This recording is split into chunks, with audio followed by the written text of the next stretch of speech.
សួស្តីបងប្អូនអរគ្នាថ្ងៃនេះខ្ញុំឆាមាន់ប្រឡាក់សាច់ទិញសាច់មាន់មកមួយបងប្អូនកែច្នៃប្រឡាក់សាច់ផងហើយឆាផងដំបូងសាច់ខ្ញុំកាប់ហើយខ្ញុំទុកផ្លូវទុកស្លាបកន្លែងណាសាច់ខ្ញុំមកយកមកប្រឡាក់ណាបងប្អូនទុកជៀនហូបបាយកកព្រលឹមឡើងព្រោះស្អែកថ្ងៃអាទិត្យចឹងណាបងប្អូនសាច់ខ្ញុំប្រឡាក់មានស្ករប៊ីចេងទឹកត្រីម្សៅស៊ុបទឹកស៊ីអ៊ីវមានទឹកប្រេងខ្យងមានខ្ទឹមកញ្ច្រាំហើយមានសាតេមានទឹកដោះគោខាប់បងប្អូនមានប៉ុណ្ណឹងហើយគ្រឿងងាយបងប្អូនយើងដាក់ដោះគោខាប់ក៏បានដោះគោឆៅក៏បានដើម្បីយកជាតិព្រោះយើងលាក់បៀបហូបបាយសាច់ចឹងបងប្អូននេះខ្ញុំហូបសាច់មាន់ព្រោះតាំងអាទិត្យមុនខ្ញុំប្រឡាក់សាច់ជ្រូកសារនេះដោយសារកូនខ្ញុំនេះខ្ញុំទិញសាច់មាន់ឲ្យប្លែកមាត់ម្ដងណាបងប្អូន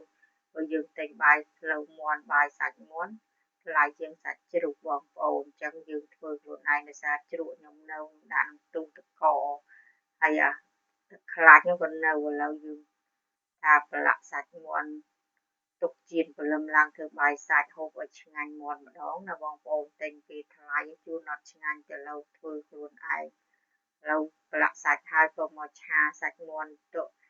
ឆ្អឹងខ្ញុំមកឆាបានមួយចានហូបណាបងប្អូនឥឡូវយើងពងខ្ទឹមលីងសាច់ឲ្យវាឆ្អិនបងប្អូនមុនយើងដាក់គ្រឿងក្រូវចូលណាធ្វើចឹងកាត់កុំឲ្យមាន់ឆ្អាបកាត់ក្លិនវាយើងលីងឲ្យយូរឲ្យឆ្អិនណាបងប្អូនមកដាក់គ្រឿងចូលលីងឲ្យចេញទឹកព្រៃគេហ្នឹងបងប្អូនសាច់ទាំងអស់យើងធ្វើចឹងគឺឆ្ងាញ់ហើយអត់ធុំក្លិនទៀតឥឡូវថាសាច់មាន់ឆ្អិនហើយដាក់ស្ករប៊ីចេងម្សៅស៊ុបទឹកប្រេងខ្យងទឹកស៊ីអ៊ីវទឹកត្រីអីណាបងប្អូនមានប៉ុណ្ណឹងបងប្អូនអានេះឆាតាមបងប្អូនចូលចិត្តចំណង់ចំណូលថាចូលចិត្តប្រៃឬក៏ផ្អែមមិនសាបចឹងណាបងប្អូនព្រោះយើងឆាចុងភៅយើងតាមមាត់ផ្ទះនីមួយយើងចង់ហូបផ្អែមឬក៏ប្រៃឬក៏សាបតាមនេះណាបងប្អូនតាមយើងដាក់ហើយនេះខ្ញុំកាប់មាន់ឆ្អឹងនេះលីងឆាមួយចានណាបងប្អូនបើយើងប្រឡាក់ធ្វើជៀនទាំងពេលព្រឹកហូបទាំងអស់វាកើនដាក់គ្រឿងក្រូវយើងដាក់ទឹកមាស់វាផុយបងប្អូនព្រោះនេះចិត្តឆ្អឹងមានជើងមានក្បាលមានកមាន